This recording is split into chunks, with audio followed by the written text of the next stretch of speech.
pocas veces tenemos oportunidad de platicar con alguien que ha estado al interior del sistema, que conoce porque ha estado al frente del sistema penitenciario de diferentes estados y que realmente podamos analizar qué es el autogobierno y cómo se controlan las cárceles, cómo se maneja una cárcel como cuando tienes 300 personas privadas de la libertad por un custodio. ¿Es viable la gobernanza en las cárceles en México?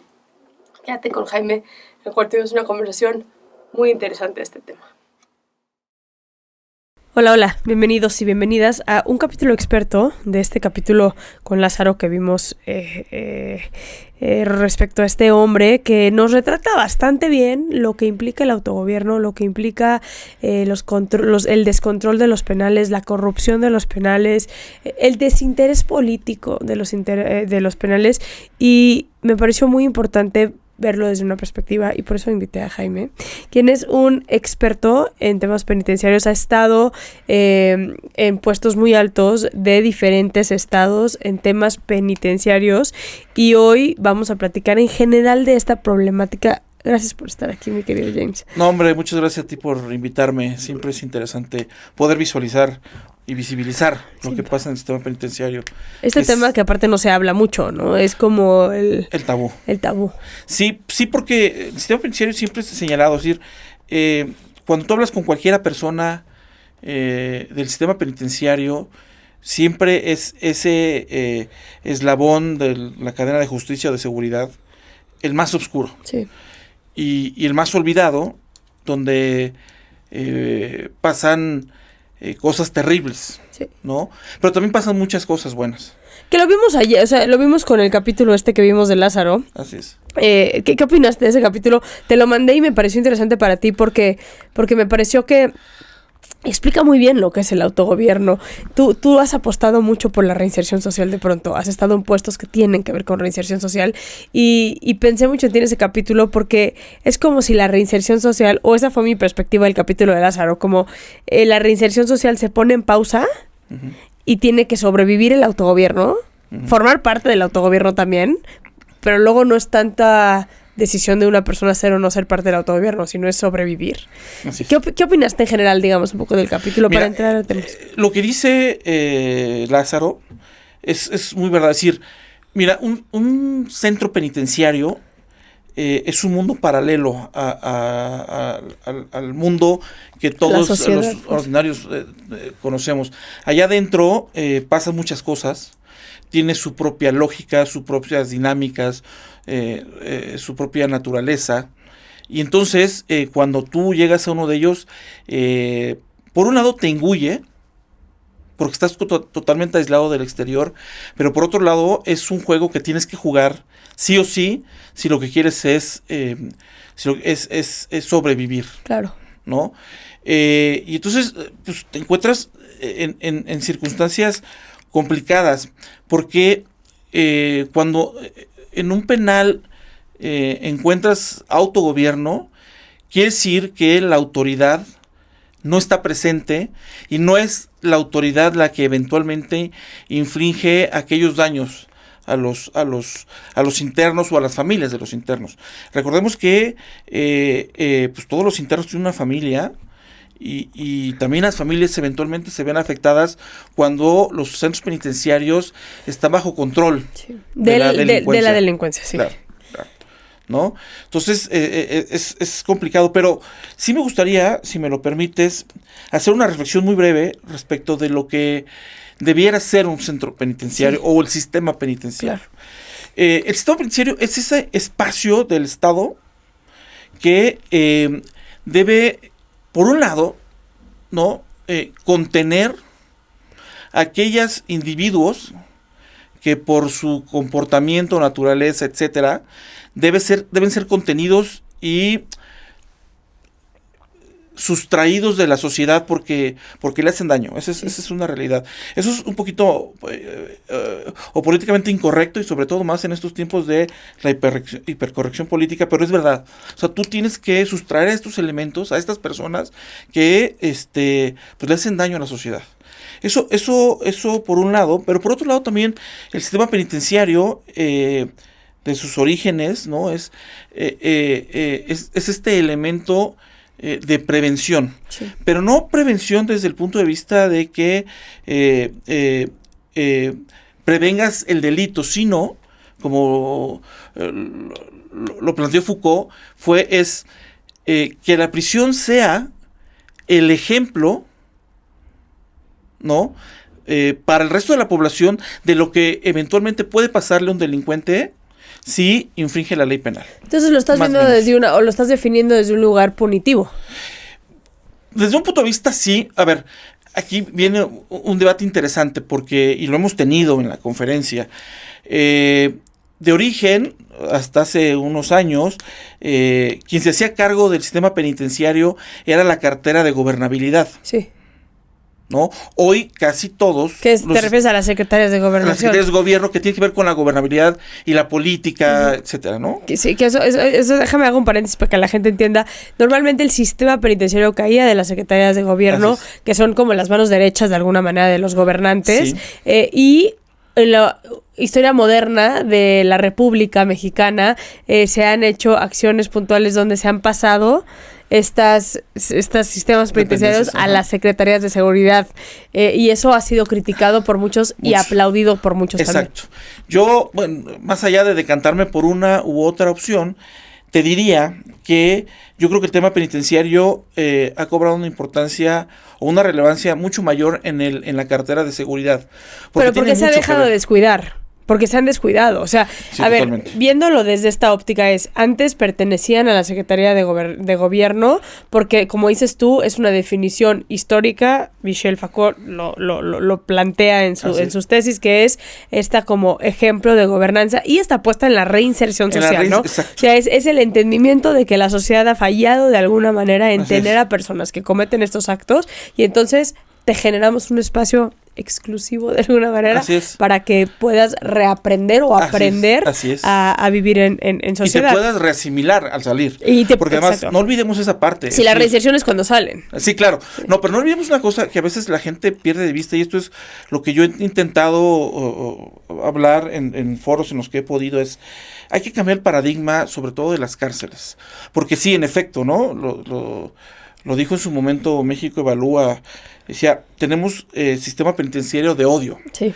Pero a ver, vamos a entenderlo. Es decir, y la gente debe entender, porque también es políticamente poco atractivo para cualquier gobernador o presidente incluso apostar e invertir dinero en un sistema penitenciario. Pero a ver, las estadísticas están ahí, los números están ahí. Más del 70% de la población penitenciaria va a abandonar nuestras cárceles en no más de 15 años. 15 años, claro. En rangos de edad que van... muy productivos, en sus etapas más productivas. A los 40 años, 45 años, ¿no? Si estas personas van a salir a la calle con necesidades que cubrir y en perfecta capacidad productiva, entonces yo preguntaría, ¿cómo van a salir? Eso es... Si queremos o no, eso no está en discusión. No es opcional, ¿no? Van a salir y cómo queremos que salgan.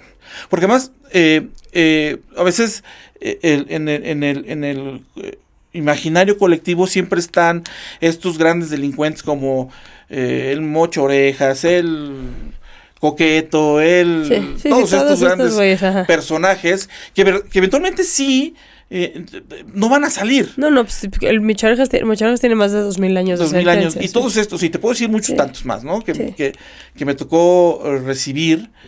Sí, monstruo. Tú estuviste con el monstruo de monstruos, ¿no? A ti te tocaron todos los Toluca, monstruos. el de Catepec, el de Atizapán también, claro. ¿No? Entre otras celebridades. Sí. Son personas que no van a salir. Sí. ¿No? Para ellos es otro tipo de tratamiento, digamos. Pero el resto, por ejemplo, en el Estado de México, el 60% de los delitos que se cometen, de las personas que están en prisión, son por delitos patrimoniales, es decir, robo. Sí. No, van a salir. Entonces, sí, no vienen de la mano de sentencias de 300 años, no, pues. No, son los menos estos. Por más que tenemos un sistema bastante punitivo. Entonces, pues van a salir. Entonces, aquí el paradigma que invito a cambiar es cómo queremos que salgan, porque van a ser tu conductor de Uber o el taxista o el tendero. Son gente que va a estar viviendo contigo. Sí, y aparte es gente que necesita el trabajo. Así es. ¿No? Yo siempre es algo que digo, yo nunca he conocido a una persona que salga de la cárcel, o sea, obvio sí hay, ¿no? Y hemos platicado con que salga de la cárcel diciendo, huevo, mi sueño es regresar aquí, sino que siempre hay como esa pequeña esperanza, incluso en los más malos, de quiero hacer las cosas bien. Me te voy a platicar una anécdota rapidísima que me tocó una vez que fuimos a Islas Marías. Como sabes, estuve también en el sistema federal. Y fuimos a Islas Marías por X. Y al salir, veníamos en un vuelo y estaban excarcelando a un señor que había estado 60 años en Islas Marías. Con purga su pena, tiene que salir. El señor no quería irse. Lo tuvimos que entre convencer y obligar a subirse al avión. Y el cuate me decía, es que a ver, con la única persona que tengo cierto contacto es con mi hermana, a la que tiene 50 años que no veo. El México o la ciudad o a donde yo me voy, o sea, que yo conozco no existe ya. No, ¿a qué me voy? Y es verdad. Claro. Es decir, el cuate se iba a enfrentar, ya era un señor mayor. ¿Qué oportunidad tenía para reinsertarse positivamente? A lo más que aspiraba es que su hermana lo acogiera en su casa y nada más, ¿no? Entonces, hay situaciones complicadas. Y esto viene un poco a lo que veníamos platicando. Pero ahora, si ya entendimos cuál es la naturaleza del sistema penitenciario, incluso legal, ¿no? El artículo 18 constitucional dice eso. O sea, yo tengo que tratarlos. Bueno, no, porque si me oye el maestro Sarre me sí te va a matar. Si yo los si tienes que trabajar de la mano con ellos para reinsertarlos, que encuentren un camino hacia y que se incorporen a la sociedad de manera positiva. Esa es la realidad. Ese es el mandato constitucional, ¿no?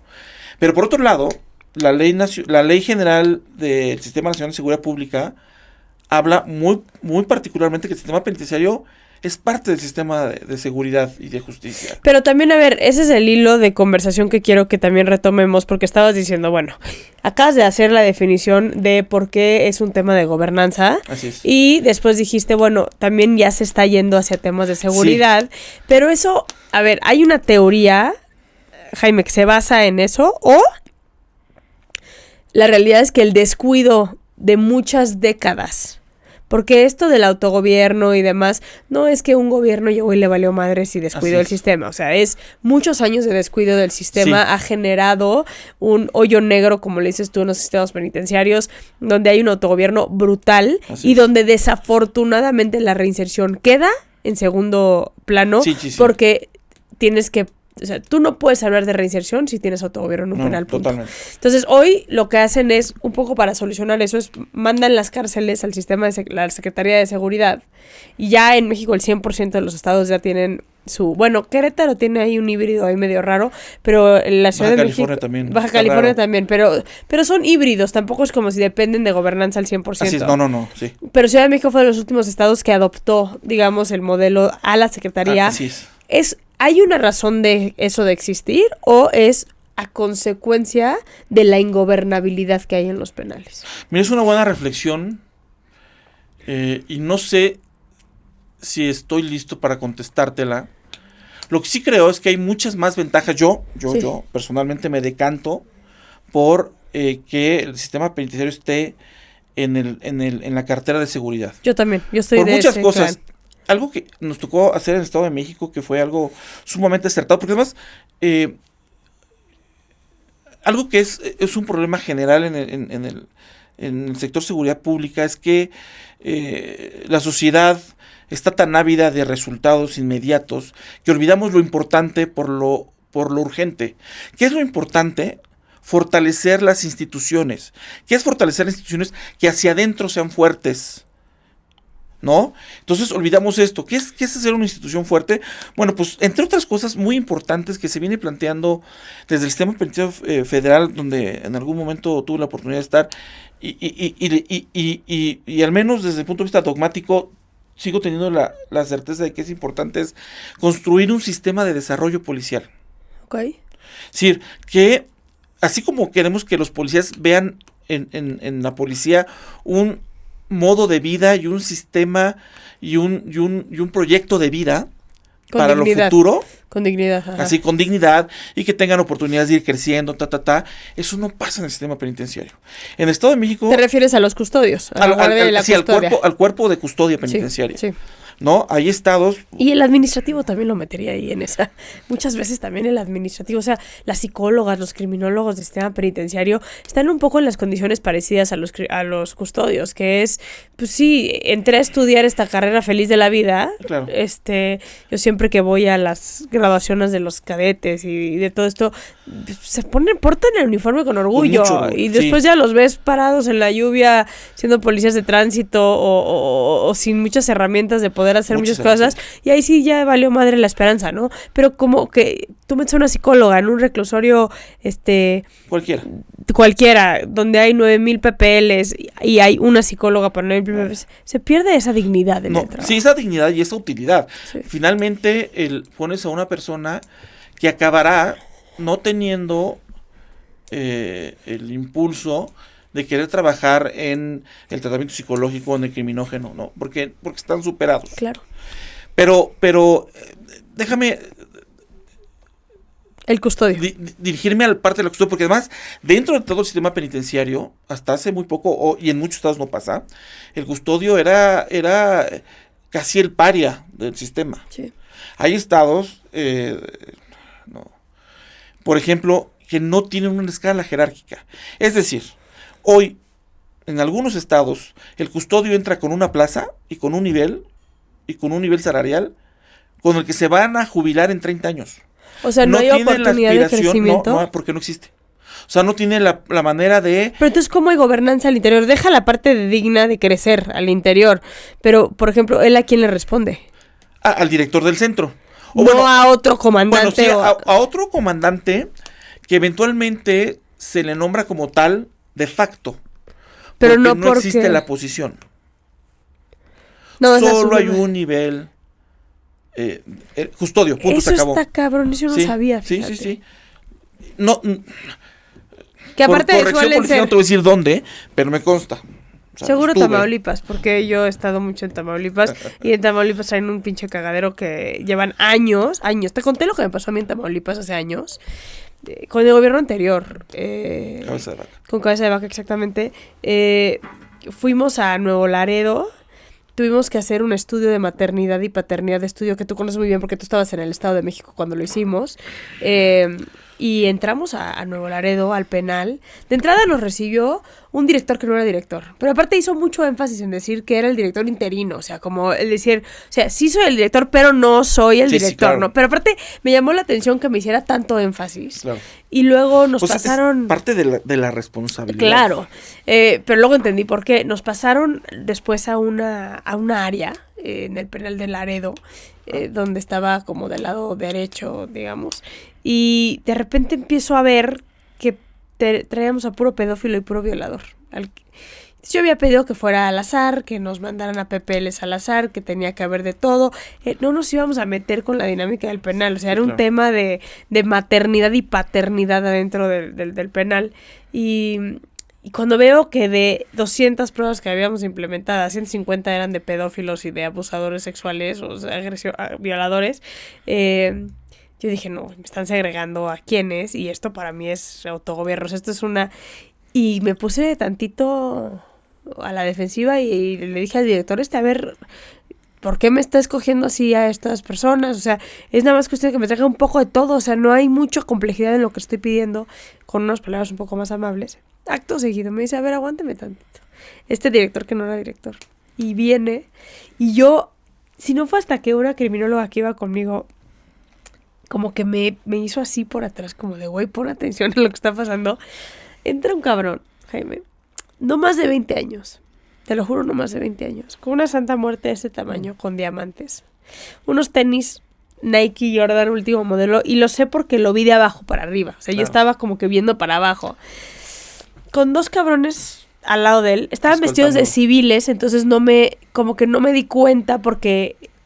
En mi tonta cabeza pensé gris, azul, beige, ¿no? O sea, pensé en los colores de los uniformes de la cárcel. Estaban ellos vestidos de civiles, entonces... Y atrás de ellos, así, y aquí atrás, venía el pseudo director. Entonces yo hago esto, o sea, como que esquivo al de la Santa Muerte para hablarle al director como diciéndole, ¿qué onda? Dirigirte a la autoridad, ¿no? Y el güey volteaba a ver al piso. Y el que me hablaba era el chavito de 20 años. Y hasta ahí yo, pero a ver, yo lo que le pedí al director fue, yo me dirigía al director, a la autoridad, y el güey, no, a ver, se va a dirigir conmigo. Y al decirme, se va a dirigir conmigo, como que ahí capté, aparte que me pellizcaron por acá atrás, como de güey, pilas, o sea, y entonces me dice el chavito ¿qué necesitas? Y le dije, mira, déjame te platico. Entonces yo ahí ya bajé la guardia. La intensidad, sí. Y saqué el cuestionario que estábamos aplicando y le dije, mira, somos una fundación que trabaja con niños en prisión, trabajamos con maternidad y paternidad en prisión, no venimos aquí a sacar ninguna otra información que no sea, pues güey, ¿dónde están sus hijos? ¿Quiénes son sus hijos? ¿Necesitan algo sus hijos? ¿Cómo podemos generar políticas? Yo, ¿no? O sea, ahí sí, mira, así tarjeta de pendeja en el cerebro, sí, y claro, fue como, voy a hacer aquí la más güey posible para que este güey no crea que estoy amenazando y demás. Y me dijo, perfecto, hágame entrega de todos los cuestionarios, yo coordino la aplicación y se los mandamos a sus oficinas en la Ciudad de México. Le pido que me diga la dirección en donde quiere que se los mandemos. Me dice este chavito y yo, perfecto, ahí dije, ¿no? Pues ya, ahí ¿qué haces, no? Recoges opción, sí, y te vas. Entonces le dije, perfecto, muchísimas gracias. Y se ve que a veces me dice, no olvide dejarme su dirección. Le dije, sí, no se preocupe, yo se la dejo. Obviamente no le dejé nada. Salimos del penal, hablé con las autoridades y con la esposa de Cabeza de Vaca en ese momento y le dije, no vayan a por nada del mundo a hacer nada ahorita, güey. Porque ya me imaginaba, ¿no? El cabrón, y sí fueron y sacaron a este cabrón de la cárcel, lo volaron a un federal y se armó la balacera dentro del penal. De suerte yo en ese momento crucé la frontera. Nada, ahí se me prendió el foco que me llevé a pura gente con posibilidades de cruzar a Estados Unidos para que midamos cómo estaba la situación en Tamaulipas, porque empezamos en Laredo, íbamos a bajar a todos los otros penales y de suerte pudimos cruzar la frontera y lo que hicimos fue el día siguiente cruzarnos, pero por Estados Unidos. Sí. Y fue durísimo. Y lo más cabrón fue que cuando llegué a mi oficina en la Ciudad de México, tenía un paquete así con el 100% de los cuestionarios respondidos. Ha sido de las experiencias más cabronas que tuve en Tamaulipas, aparte de otras que tuve muy duras en Tamaulipas, pero estábamos en este tema de los custodios.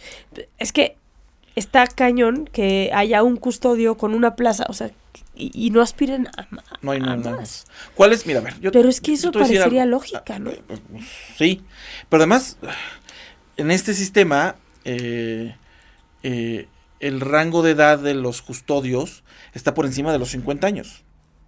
¿Y eso porque se vuelve como la última opción de las personas? Sí, seguramente. Y además, mira, vamos a hablar, decir, a ver, una ley de vida. Tú eres bastante más joven y guapa que yo. Y te voy a decir guapa algo. Guapa seguro, sí. Joven no estoy tan segura, sí, mucho más. Te voy a decir algo que he aprendido. No existe ninguna conducta humana que no se relacione directamente con un incentivo. Con incentivos, es lo que te voy a decir. Todos son incentivos. Y normal, ¿no? Pues sí, o sea, claro. A nivel profesional es normal el claro, pero cuando ese incentivo se pervierte, es cuando encontramos problemas. Mira, por ejemplo, algo que lamentablemente pasa hoy con los sistemas penitenciarios en general, es que a veces, por un lado, se desconoce la importancia y el reflejo que implica un sistema penitenciario, bueno o malo, respecto al ecosistema criminógeno que existe en la región. Tú quieres conocer cómo está ese entorno, ese ecosistema criminal, analiza las cárceles. Mira, por ejemplo, tú conoces perfectamente el sistema penitenciario del Estado de México. Te lo has caminado casi tanto como yo. Bueno, sí. Los internos, haz esta reflexión, los internos que tú conoces, que están en el bordo, no son parecidos a los de Ecatepec. Nada que ver. Aun y cuando son municipios con características sociodemográficas similares. Pero si tú comparas, peor aún, a estos del Bordo o Ecatepec con los de Santiaguito, son mundos paralelos. Y si tú te vas, en el caso del Estado de México, al sur, Sultepec, Temazcaltepec, que ya no existe, El Oro, que están pegados con los límites estatales de Michoacán y Guerrero, son otras dinámicas, son otro tipo de internos, ¿no? Y si tú te vas a otro estado, por ejemplo, en el Estado de México, te digo, el 60-70% de los internos están por delitos patrimoniales. En Tamaulipas, por ejemplo, el delito de mayor incidencia es el homicidio. Bueno, delitos relacionados con la delincuencia organizada. Sí, aunque no necesariamente, ¿no? O al menos no está la evidencia que lo sugiera. Sí. O sea, están exclusivamente por homicidio. Pero sí son más como sicarios y cosas así. No tienes tanto el señor que mató a la esposa. Sí. Y ¿sabes qué? Te voy a platicar un fenómeno curiosísimo. Los internos de los estados del norte que están vinculados a este tipo de delitos son mucho más tranquilos. Es mucho más difícil, incluso peligroso, tratar con los delincuentes, políticamente incorrecto, de Ecatepec o de Nesa. Que son muchas veces robos a mano armada, etc. Que los cuates que te encuentras en Tamaulipas o en... ¿no? Pero eso es un tema de adicciones, ¿no? Porque también los más fáciles son los secuestradores. Esos son los más fáciles. Sí, totalmente. No, tiene que ver, ¿sabes qué? Con el entorno... A ver, ya lo dijo Ortega y Gasset. El hombre y sus circunstancias. Es decir, a todos nosotros, o sea, no... Salvo ciertas patologías psicológicas, tú no naces, te haces. Tu contexto te condiciona 100%, totalmente. 100%. ¿No? Entonces, esta gente de ciertas localidades, pues, populosas, deprimidas, tal, generan un comportamiento en sus personas diferente al que quizás es pobre, pero vive en la sierra. No hay esta malicia. Me pasó en Victoria, en Ciudad Victoria. Cuando yo llego, acababa de haber... No, porque aparte los motines, por ejemplo, en Tamaulipas, que casi no son motines, quiero decirte. O sea, la definición de motín es que un grupo de privados de la libertad se manifiesten en contra de la autoridad. Sí, ahí son riñas, ¿no? Más que nada. Más bien, pero las riñas son chingonas. O sea, ahí las riñas son chingonas porque se agarran a balazos, ¿no?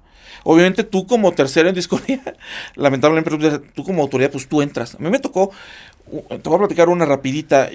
Venía yo de hacer una revisión en Altamira, venía yo en camino y me hablan, se escuchan o reportan detonaciones en el penal de Victoria, que en esos tiempos que estaba yo, era pan de todos los días. Y ahí voy. Cuando llego al penal, no me han llegado los refuerzos, porque eso sí, ¿no? Cuando pedías apoyo, pues te llegaba policía, Guardia Nacional y el ejército. Sí. Pero en ese momento llegué yo solito antes. Okay. Y dices, ¿qué hago? Bueno, finalmente, aunque yo no estaba ahí, todo eso, ese es un gran problema. Tú eres responsable de todos y cada uno de los que están adentro, claro, y de los trabajadores. Entonces, mi temor era, si aquí acaba esto en una matanza, es mi responsabilidad. Claro. ¿No? Y la responsabilidad no implica, me van a castigar, me van a llamar, no, güey.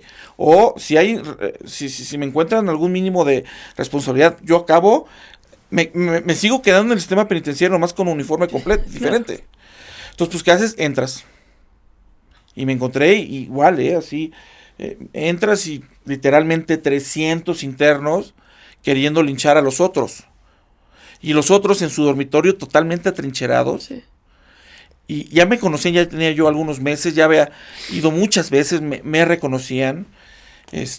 Y pues ahí empiezas a mediar. Un dato curioso es que siempre que yo tenía que entrar a un penal en Tamaulipas, siempre teníamos que entrar con casco balístico, chaleco. Antibalas. Ajá, balístico, claro. Y los compañeros que me acompañaban armados. Sí. o sea, contra toda normativa internacional, aquí no había manera. No, es que no hay Tú manera. llegabas y te recibían a balazos. Pues es que es como lo pasó en el Topo Chico también en Nuevo León. ¿No? Mandabas y no voy a entrar con la pistola cuando estos güeyes están más armados que uno. Así es. Entonces, pues, así le entras. Y afortunadamente ahí, pues, una negociación como de 3 horas. Unos quitaron el encierro, la trinchera. Otros se tranquilizaron. Pero se tranquilizaron porque ya me conocían. Sí. Ya había estado yo con ellos. Y dije, a ver, güey, ¿cuál fue el problema? Tal, lo vamos a solucionar. Y ahí el problema, aunque no lo creas, la palabra en las cárceles vale Es un todo, chingo. sí. Perdón por el francés. No, está bien. ¿No? Aquí Vale un somos. chingo. Entonces, cuando llegas y te les paras enfrente, con autoridad, y lo ves al cabrón, en este caso a mí, como el que crees que sabe lo que está haciendo, como Sí. eso, entonces la raza, o sea, al principio llegas y están, respeta. no, a ver, hazte para atrás, cabrón. No te me acerques. Sí. A ver, cabrón. Y los ves y los vas midiendo, y pues, ya te conoces, ya saben quién eres, ¿no? Ya hablaste con ellos. Y se fueron controlando, ¿no? Ya, digo, afortunadamente llegó el apoyo, eso sí, ya no me acuerdo cuántos elementos estaban afuera, pero entonces dije, a ver, aguántenme, estén en alerta, pero creo que, ¿no? Los desarmé, los regresé a sus dormitorios, y después de, no sé, 4 o 5 horas, lo pudimos tranquilizar. El problema ahí son, ¿no? Y entrando a este tema de autogobierno en los penales del país, porque no es nada más Tamaulipas. No. Tamaulipas es históricamente uno de los estados con peores condiciones en las cárceles, pero tenemos peores, muchos, sí tenemos muchos estados. Mira, yo te voy a decir algo, mi querida Saskia. Topo Chicos, hay un chingo. Sí. A ver, creo que a nivel Topo Chico...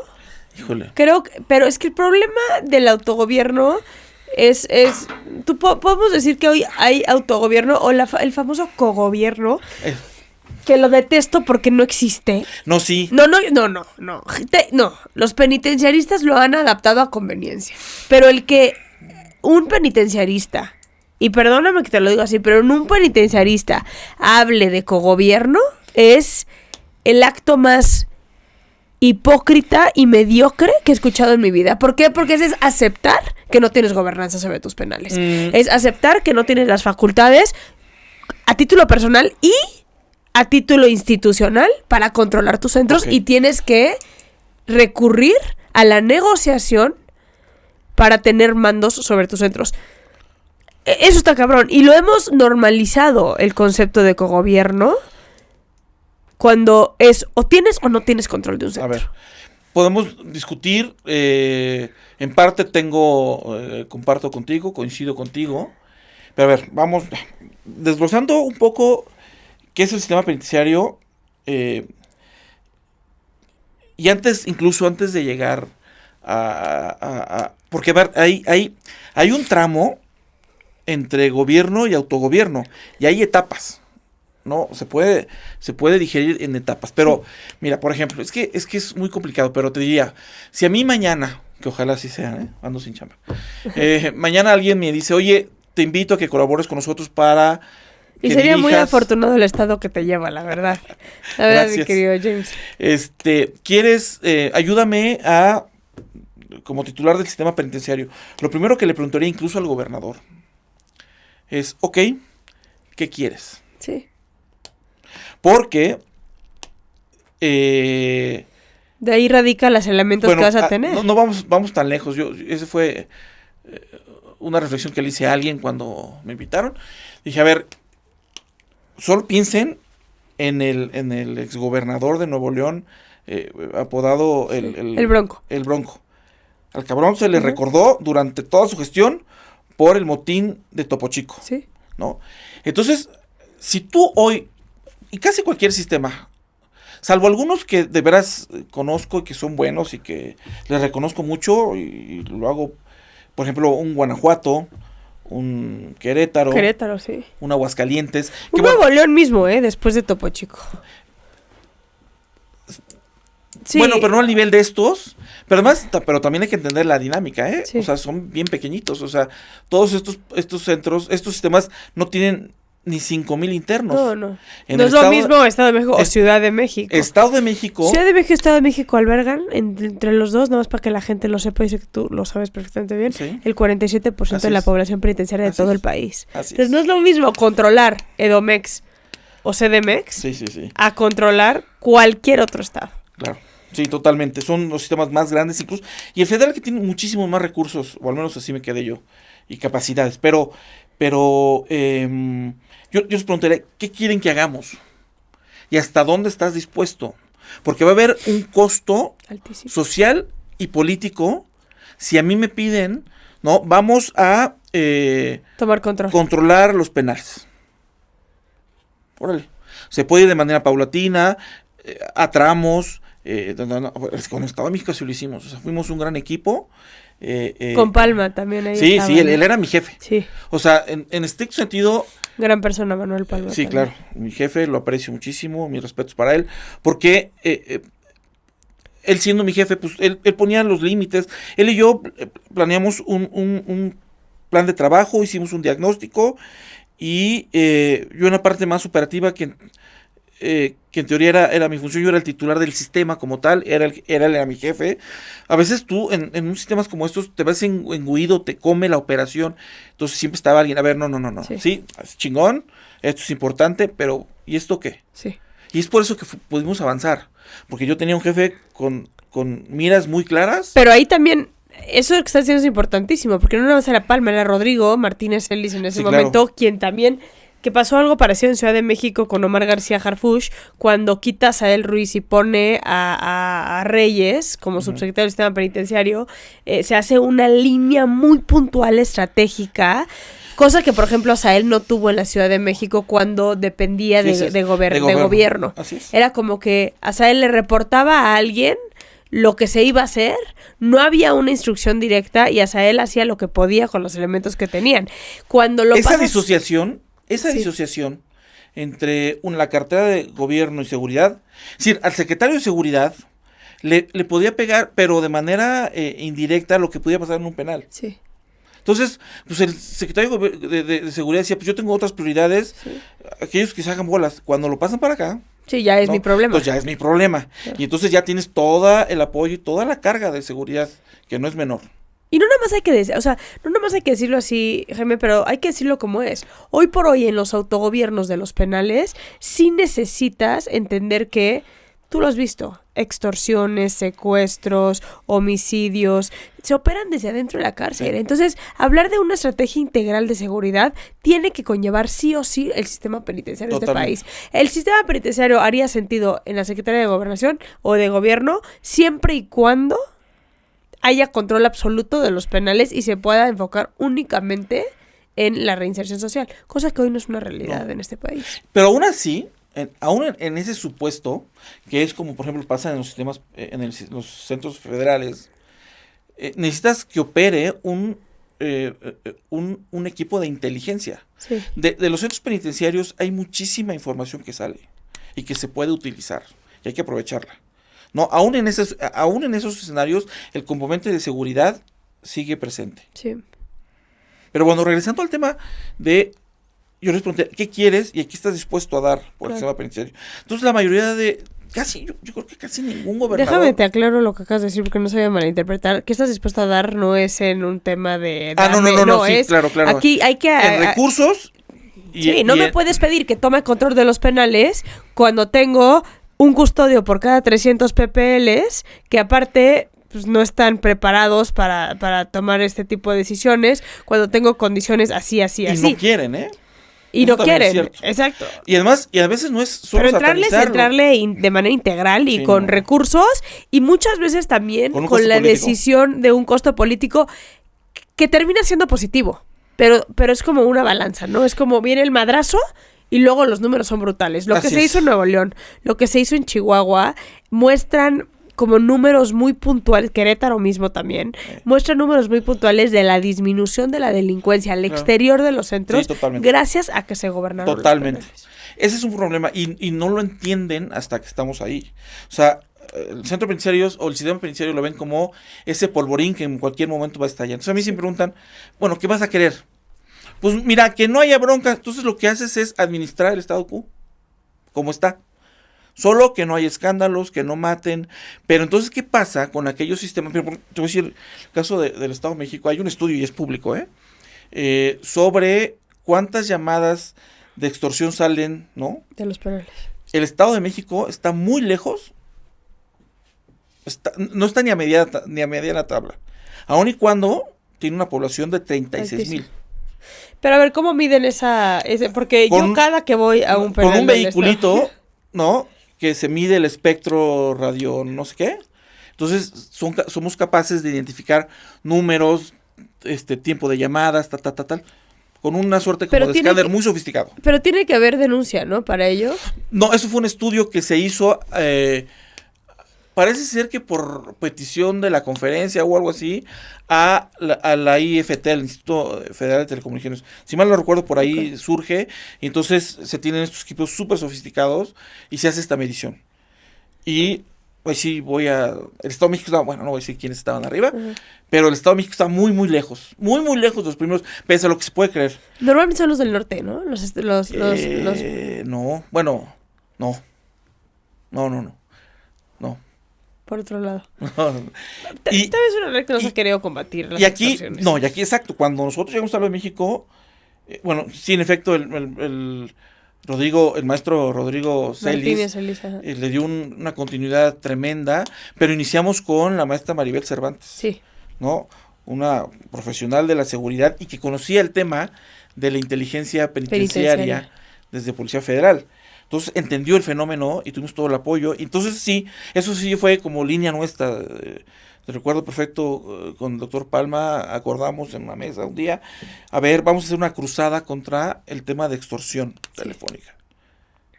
Y te juro, ¿no? Podíamos tolerar cosas, o te haces de la vista corta, eso no. Yo te garantizo que cuando nosotros salimos, porque salimos juntos, el Estado de México, además reforzamos tremendamente con los sistemas de inhibición. Y yo era muy abierto. A mí me hablaba el Ministerio Público del Álvaro Obregón, oiga, fíjese que tenemos indicios que sugieren que hay un teléfono tal de fulano. Puta, ese día en la noche se reventaba iba yo personalmente, ¿no? Y reventábamos y sacábamos el teléfono de donde estuviera. Me consta, a mí me tocó reventar el dormitorio contigo una vez, ¿te acuerdas? No, sí, muchas cosas, sí. No, entonces, a ver, era muy... Y nosotros teníamos muy abierto, a ver, si se necesita hacer cosas, órale, güey, éntrale, haz tu chamba. O sea, porque eso también pasa, luego no queremos porque nos evidencia, es decir, yo como titular del sistema penitenciario, pues no quiero que venga alguien más que sepa lo que está pasando. O sea, sí, pero también... No por complicidad, sino por responsabilidad. O sea, sí, pero también por complicidad, porque al final del día, algo tan sencillo como dices tú, decidir combatir la extorsión.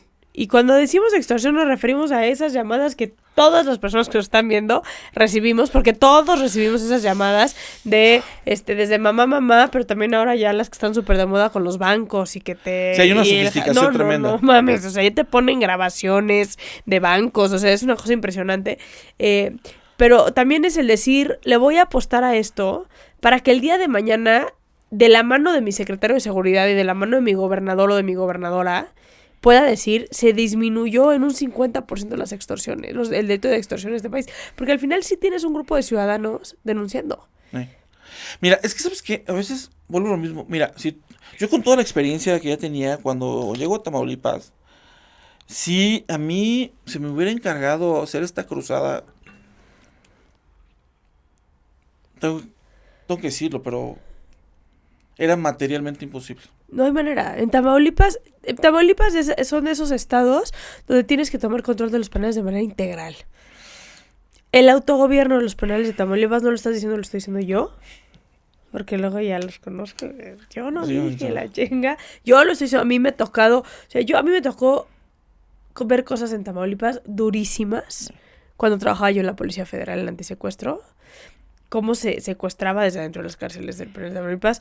Tenemos denuncias en derechos humanos brutales de cómo lastiman a las mujeres de los penales, porque el autogobierno también en los penales, en los mal llamados penales mixtos, porque ese es otro argumento que tengo, que no existen los penales mixtos, existen penales de hombres donde meten a mujeres, no existe, eso también me lo vas a argumentar, no existen. No, a ver. No, a ver. Tú dime, tú los conociste bien.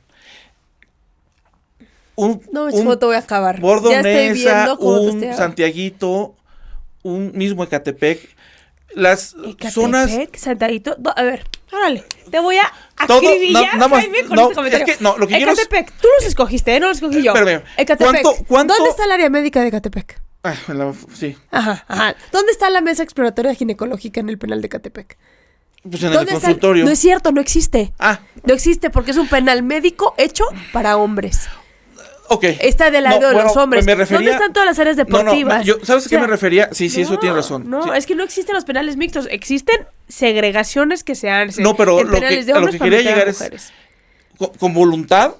O sea, ¿tú recuerdas la zona femenil, los accesos de Santiaguito? Se han hecho que cosas... lo has caminado más que yo, creo. A ver, se han hecho cosas. Santiaguito es uno de ellos.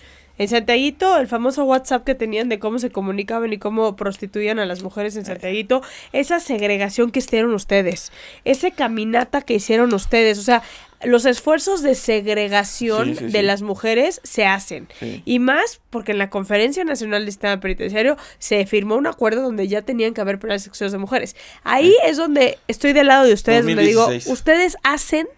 No sabes, te he contado mi anécdota de esa conferencia. Me puse un pedo en esa conferencia porque yo andaba tú estabas, ajá. ¿Sí? Pero teníamos que asegurar que se firmara porque ahí por primera vez Reinserta iba a lograr que se firmara el acuerdo, todo el tema de maternidad. Los vieron como acuerdo. Como los niños, los acuerdos donde de maternidad. Todos nos comprometíamos a tener al menos un penal totalmente exclusivo de femenil. Mujeres, con área de maternidad. Y ahí fue donde yo como Reinserto lo empujé muchísimo, pero estuvo muy cagado porque eran las 10 de la mañana. Me jaló el titular del órgano desconcentrado, que en ese momento era Eduardo Guerrero. Y nos sentamos en el bar, literal, del hotel. Íbamos llamando a un titular y a un titular por estado y lo sentábamos y le metíamos un tequila o algo y era como, cabrón, entiende la importancia de esto. Y hasta que llegamos al pleno, y yo me acuerdo que yo llegué al pleno así como viendo doble y se hizo el acuerdo de maternidad. Estuvo muy cagado esa vez, pero que no había antecedente de ese acuerdo, no estaba planchado con... O sea, anteriormente no está la grilla que hicimos. Tú no sabes todo lo que planchamos, porque aparte el sistema penitenciario es un sistema, tú lo sabes, se ha humanizado mucho, pero es bastante machista. Era un mundo de hombres. Hace muchos años era un mundo de muchos hombres. Hoy ves cada día más mujeres en el sistema, lo cual me parece padrísimo, pero en realidad no había muchas mujeres en el sistema. No. Sí, hace unos años, sí. Y yo te voy a decir, en el Estado de México, cuando llegamos, cuando yo me fui, había más directoras mujeres. Me encanta, El Estado de México tiene una de las mejores directoras que yo conozco, que es Verónica. ¿Vero? En esa vieja. Vero Grandota le decíamos. No. Que tenía es que esa. Prohibido, le decía yo.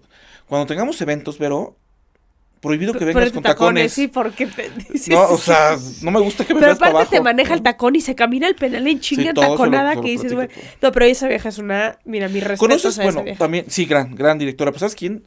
También fue un gran hallazgo como directora. ¿Conoces a la actual directora de Tlalnepantla, la actual? Sí, es una doctora, ¿no? La que estuvo en el psicosocial. Así es. Ajá, es psicóloga y estuvo en el psicosocial, hizo cosas maravillosas también ella, ¿verdad? Sí. Estuvo en Modelo. Sí. Bueno, estuvo en esa norte, se llama, el psicosocial. El psicosocial. Y luego estuvo en la Penny Modelo. Sí. Y ahorita está en Tlalnepantla. Ella ha hecho cosas brutales. Y mira que la aventaron a un penal complicado. Sí, pues. Pero a ver, terminando este concepto, o sea, estoy de acuerdo contigo en el que se han hecho segregaciones interesantes. Ustedes las hicieron. Esa es la realidad. Ustedes las hicieron. Santiaguito lo hicieron ustedes. Sin dinero. Y sin dinero. Que esa es la otra. Ahí es donde digo, estoy con ustedes. El Estado no les dice tengan tantos millones de pesos para construir un penal exclusivo para mujeres y ustedes hacen lo que se puede, pero la realidad es que las mujeres en el sistema penitenciario muchas veces están completamente vulneradas porque lo vimos, ¿no? Cuando hay autogobierno y hay mal llamados penales mixtos, tienes prostitución, tienes abuso sexual de los niños que viven en el penal, tienes violencia o sea, es muy complicado. Es muy complicado. Muy, muy complicado, pero también... ¿Sabes qué? Las mismas internas no te ayudan. No. Es decir, a ver, a ti te consta el esfuerzo que hicimos por llevarnos a todas las mamás A Nesa, a la Nesa, penitenciaria. ¿no? A la femenil. Sí. No quieren. O sea, no quieren dejar a su hombre. No, es más, prefieren sacar muchas a los niños que dejar al hombre. Que dejar al hombre. ¿No? Pero eso tiene que ver con la cultura machista estructural y demás de esta normalización de la violencia que traen desafortunadamente las mujeres privadas de la libertad muchas veces, donde nos gustaría implementar cierta lógica que quizá para ti, para mí sean como muy claro. obvias, pero pues no siempre son tan obvias, vienen de estructuras y de familias tan desintegradas. Yo hacía mucho un chiste que decía, porque seguro tú llegaste a ver, ¿cómo es posible que un interno, que es un malo probado, tenga 1, 2 o hasta 3 mujeres y se pelean por él? Sí. Yo soy solterísimo y tantito soy un buen hombre, soy trabajador trabajo, y mira, no tengo ni novia, cabrón, y estos güeyes tienen 3. No, o sea, no lo puedo entender. Mira, era un chiste. Tú que eres penitenciarista, algo les puedes aprender a estos algo tendré que hacer.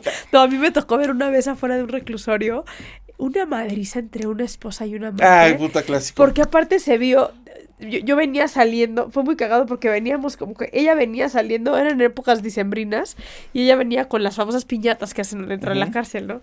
Y entonces ella traía como 4 o 5 piñatas, venía así feliz de la vida, y estábamos pasando los filtros de seguridad ya para salir, yo venía atrás de ella, y me di cuenta por las piñatas.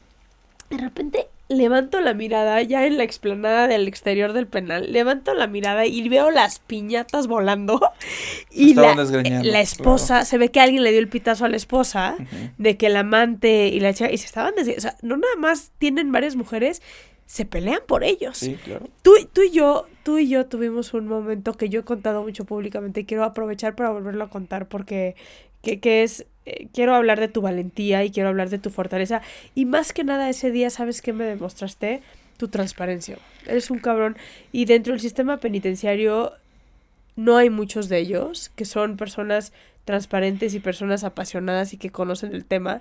¿Tú te acuerdas el día que me empacaron de drogas en el penal de Santiaguito? Sí. Cuando entramos a reventar y tú... La zona de mamás. De mamás. Aparte la zona de mamás, y una mamá me arrinconó para que la ayudara. Sí, me acuerdo perfecto. Y que tuve que salir... Con el niño en brazos. Con el niño en brazos y tuve que salir con las manos para arriba diciéndote, Jaime, estoy llena de drogas, mi cuerpo está lleno de drogas, y que tuviste que poner a una custodia a que me revisara todo y sacarme, ¿cuántos? 30, 40, 50 paquetes. No, pues era una bolsita, me acuerdo bien, es tipo enorme. Como polvera de mujer llena de grapas. Ahí tengo el video, a ver si lo subimos. No, y esta mujer aprovechaba estar en una condición de privilegio, digamos, por ser mamá. Y usaba a su hijo para eso, para meterle las drogas al niño en el pañal cuando iba con el marido o la pareja en la visita intercarcelaria, ¿no? Sí. Digo, me acordé de esa anécdota que tú y yo tenemos juntos. Y en ese mismo día recordarás cuando le encontramos un teléfono a una mujer y que era una pantera. Teléfono y 90,000 pesos. ¿Te acuerdas todo ese efectivo que sacamos de su oficina? Más las botellas de Baileys. ¿No? ¿Te acuerdas? Claro. Pero me pareció bien interesante que le entraras con esa ímpetu y la importancia de salvaguardar y de hablar de estos temas. Tú y yo tenemos tanto que hablar. ¿Qué otro tema te parece, ya para empezar a cerrar, Jaime? Pues mira, yo sí quisiera, por ejemplo, el tema matizar al menos, ¿no? Son puntos de vista encontrados, los hemos tenido muchísimas veces, entre parte de la gobernabilidad y el cogobierno. Sí. Hay tramos, es decir, hay un tramo, o sea, hay uno de los extremos es cuando los penales operan completamente bajo el control de la delincuencia. Y el otro extremo es cuando los penales están completamente gobernados por la autoridad. Claro. Pero hay puntos intermedios, porque hay tramos. Hay tramos. ¿Tramos te refieres a los avances que tienen que existir para llegar? Sí, o sea, porque no es dicotómica. Es decir, hay autogobierno o no hay autogobierno. Hay como grados, digamos, ¿no? Yo sí creo que el autogobierno es una posibilidad. En la práctica, la verdad es que en muchos de los casos es a lo que aspiras. Claro. En el Estado de México, seguramente he estado en otros estados, muchos, no diré cuáles, me consta yo he estado en otros, donde literalmente no puedes entrar, No siendo la puedo. autoridad. ¿No? Pues lo que pasó en O Nuevo le Laredo, tienes- lo que pasó en Nuevo Laredo a mí. Pero hay otros, ¿eh? A mí en Muchos. Zacatecas también me pasó que me recibieron con armas largas. Sí, Zacatecas, Y sí tuve que decir, perdón, se me perdió el súper. ¿no? O sea, sí, y hay otros tantos que conozco. Y hay tramos que vas. Es decir, tú tienes el control de tales tramos de responsabilidad dentro del penal y algunos los cedes. Porque materialmente no tienes la capacidad. Es decir, hablando del Estado de México, bueno, o el mismo Tamaulipas, Sí. El número de custodios que hay por penal no te deja, ni siquiera es omisión. No te deja, o sea, a ver, si tengo, no voy a decir números, ¿no? Tantos custodios, pues me alcanza para que estén en las torres, fundamental, y las puertas. O sea, Ya, lo que es que no hay tienes más, que cabrón. tienes que priorizar la Así es, estructura de así seguridad es. que tienes. Así es. Y entonces, si las tienes en las torres oye, de pero seguridad. si no entras, ¿quién puede entrar? No. Y entonces Ellos. esos tramos, a ver, también te voy a dar otra frase fundamental. Que pasa en todos lados, sobre todo aquí. La autoridad nunca queda en vacío. Nunca en la vida. Siempre es ocupada por alguien. Es decir, si mañana tú te dejas de hacer 100%. cargo de este tramo de control, no es que esté acéfalo y que no haya nadie. Alguien lo va a Alguien ocupar. lo va a tomar. Y si el Estado no lo ocupa, Lo va a ocupar la delincuencia. por acción, omisión o incapacidad, ellos lo van a ocupar. A eso me refiero con la definición de cogobierno y por eso me genera tanto ruido el cogobierno. Yo entiendo desde tu perspectiva como penitenciarista el decir es que se hace lo que se puede con los recursos que tenemos y se han hecho protocolos y estrategias dependiendo la cantidad de recursos para la cantidad de estrategias. No es como de, ay, tengo un custodio por 300 PPLs y entonces voy a descuidar las torres, ¿no? O sea, sí hay cierta logística que se implementa dentro de las posibilidades de seguridad Así y es. de control de un penal, pero la realidad es que controlar penales a medias, que es como desafortunadamente se hace muchas veces en México por la desinformación que lleva al desinterés de los gobernantes, porque es eso, o sea, Así es. si un gobernante supiera que un penal controlado le puede dar los números que necesita para presumir, el Bronco lo hizo. O sea, tú dices ahorita, todos nos acordamos del Todos. Bronco por su motín, Así es. pero todos nos acordamos también del Bronco de cómo disminuyó las cifras de delincuencia porque tomó control del penal. Y digo, lo hizo como una estrategia, ya no sé si para albergarse a él solito después. Yo creo que nunca pero- imaginó el impacto que iba a tener Ese. esa voluntad de decir, vamos a controlarlo. Porque a veces suena muy, ay, Pero ¿qué ningún puede pasar, gobernante, cabrón? Jaime, Si, lo si entiende. hay una muralla ahí y se van a eclosionar, no mames, no. No, pero ningún gobernante lo entiende.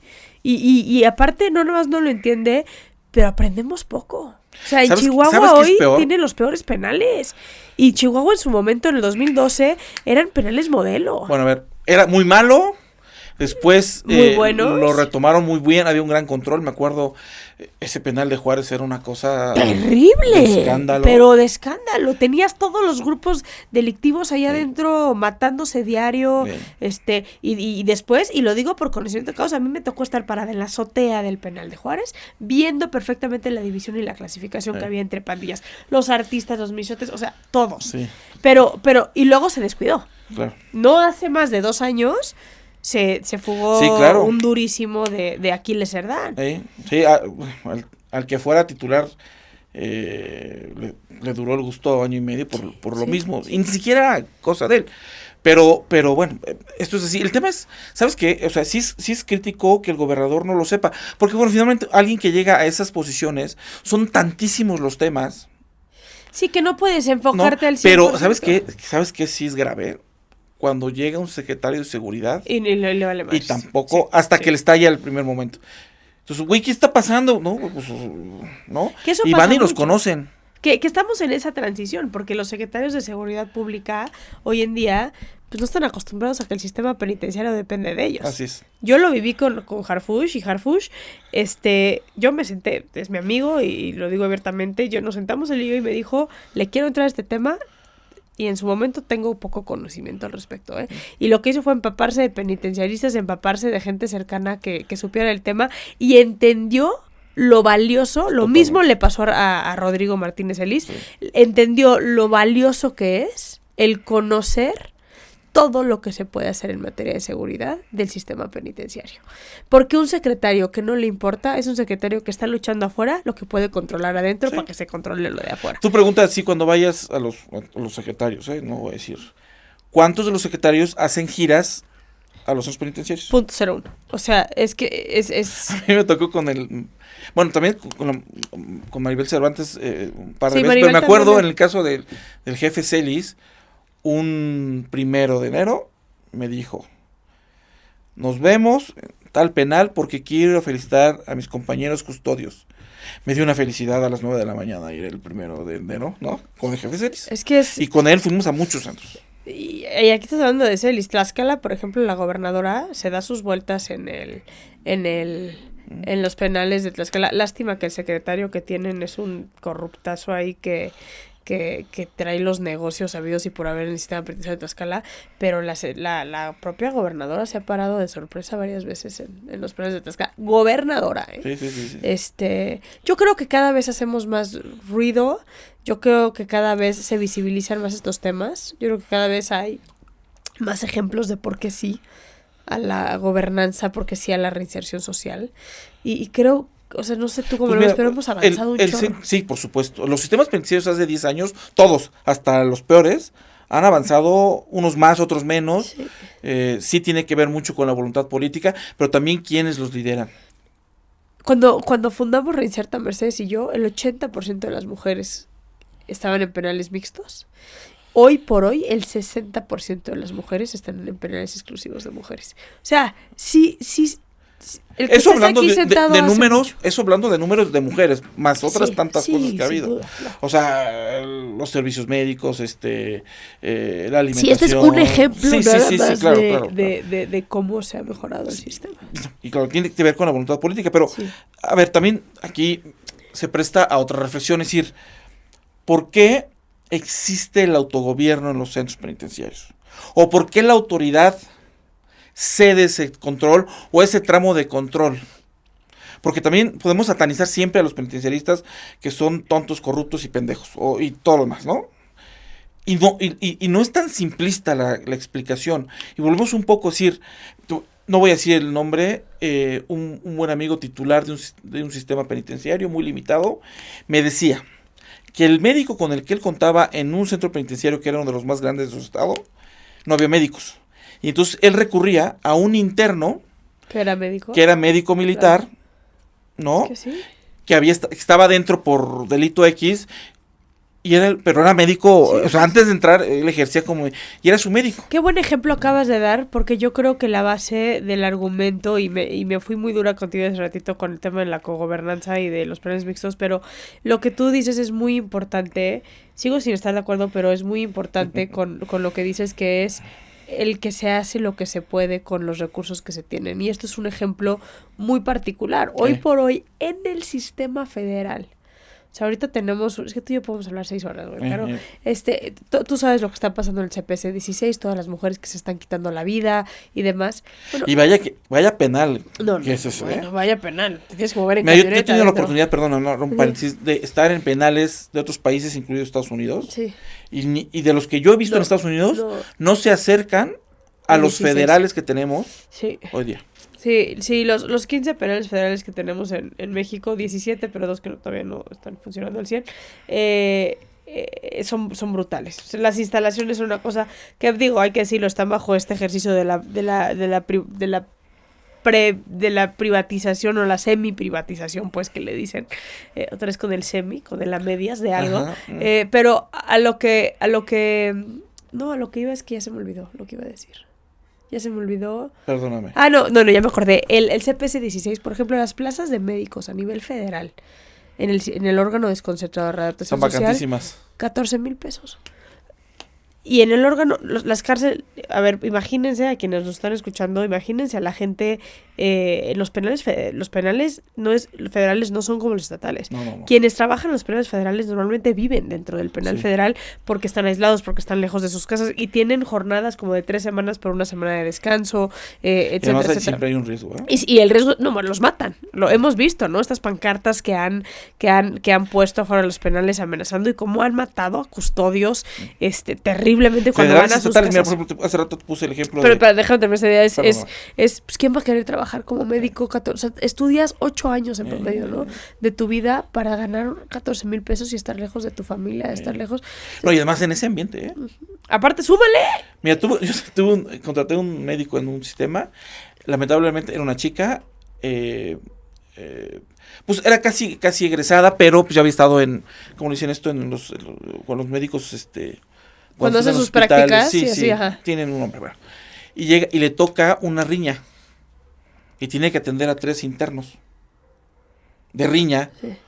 con las condiciones en las que están las zonas médicas de un penal, O sea, no, ¿no? es que Medio así hizo sí, algo y la chava se fue. Ya no regresó pues sí. ni por sus cosas, ni a renunciar. Es que es la humanidad adentro y la deshumanización del Totalmente. sistema. Y tú decías, ¿no? Esos custodios, esos policías que se Viven el gradúan, que encierro. todo, llegan a la cárcel y entonces al rato estamos también juzgando, ¿no? Pues Así es. es corrupto, se lleva una lana del PP letal ese custodio, le mete la droga a esa criminóloga a los internos o mete los celulares, etcétera, etcétera. No es que quiera yo justificar, pero luego ves la deshumanización del sistema Totalmente. y dices, güey, o sea, Y aparte están tan solos y se sienten tan solos. sí, y tan olvidados, porque están Totalmente olvidados. olvidados. Sí. Jefe, tú y yo podríamos hablar horas. Tengo que frenar esto porque si no Gracias. nos van a decir, güey, qué pedo con su discurso de 3 horas y media. Pero eres bienvenido en este Muchas gracias, espacio. estoy a tus órdenes. Siempre, lo repito, al estado al que te vayas a trabajar es un estado muy afortunado. Gracias. Eres un penitenciarista de una pieza y cuentas conmigo siempre y este es tu Gracias. espacio. Gracias por lo que haces por el sistema penitenciario en México y gracias por estar aquí hoy. No, al contrario, muchas gracias a ti y sobre todo, gracias por visibilizar lo que es invisible para casi todo el mundo. Sí, caray. Y existen, por un lado, los privados de la libertad y que son sujetos de derechos, bien que mal, y existimos los funcionarios penitenciarios que además de contar Que con un dan su estigma, vida. fíjate, rápido una anécdota. Sí, por favor. Cuando, bueno, yo tengo un hijo pequeño, y entonces cuando era un poco más pequeño me decía, papá, ¿a qué te dedicas? ¿Cuál es tu trabajo? Pues yo por un lado por simplificar, pero además por otro lado, porque verdaderamente me siento un orgulloso de mi trabajo. O sea, papá es policía. Sí, Cuando eso lo fue a decir en la escuela, malas noticias. sí, Sí, caray. ¿no? Qué O sea, dije, fuerte, pues, ¿no? papá es policía. Uy, qué miedo, Sí, qué horror. me mandaron llamar, no quiero ir a la escuela, porque, bueno, pero, a ver, no, pasa esto, soy esto, hago esto. Pero para simplificarle a un niño de X años, pues no le pues mira, es que papá, No, pero aparte no nada más eso, la policía debería ser un tema de honra. De en este orgullo. país. De orgullo, o sea, yo pienso en los policías de este país y me gusta ver la cara de los niños viendo al uniformado con ilusión de Sí. decir, yo quiero ser, Sí, ¿no? Yo quiero que los niños se dejen de disfrazar de sicarios, que se disfracen de Claro, policías, ¿no? claro. Qué duro, qué fuerte y bueno, a seguir dándole todo No nos porque es queda la de otra. única manera que vamos a sacar así es. este Eso es lo que país sabemos adelante. hacer y eso es lo que nos hemos rentado y bueno, pues adelante. Sin duda, gracias por No, estar gracias a aquí, ti. gracias a quienes se quedaron en este capítulo que disfruté muchísimo, qué gozadera hablar con Jaime, y si no han ido a ver el capítulo de Lázaro, corren a verlo porque ejemplifica muy bien lo que es ser una persona privada de la libertad en penales con autogobierno. Gracias.